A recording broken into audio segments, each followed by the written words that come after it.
కుంభమేళా ఘనంగా పూర్తయినటువంటి వేళ యోగి ఆదిత్యనాథ్ ఒక అద్భుతమైన పని చేశారు.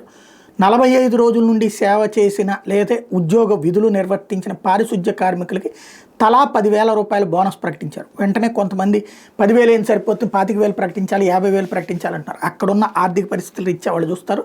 రెగ్యులర్ జీతం కాకుండా అదనంగా 10,000 రూపాయలు అన్నటువంటిది బోనస్గా ప్రకటించారు. దగ్గరగా 2 లక్షల మంది అక్కడ విధులు నిర్వర్తించింది ఒక ఏరియాలో అయితే టోటల్గా కలిపి 18 లక్షల మంది విధులు నిర్వర్తించారు. కాబట్టి ఒక్కొక్కళ్ళకి ఇది పారిశుధ్య విధులే 18 లక్షల మంది చేశారు. కాబట్టి ఒక్కొక్కళ్ళకి 10,000 రూపాయలు చొప్పున ప్రకటించారు. అది కాకుండా నిన్న ఈ మొత్తం ఘాట్లు ఆ ప్రాంతాలను శుభ్రం చేసేటటువంటి ప్రక్రియ, ఈ 45 రోజుల నుంచి వాడినటువంటి ప్రాంతాలను శుభ్రం చేసే ప్రక్రియ ప్రారంభమైంది.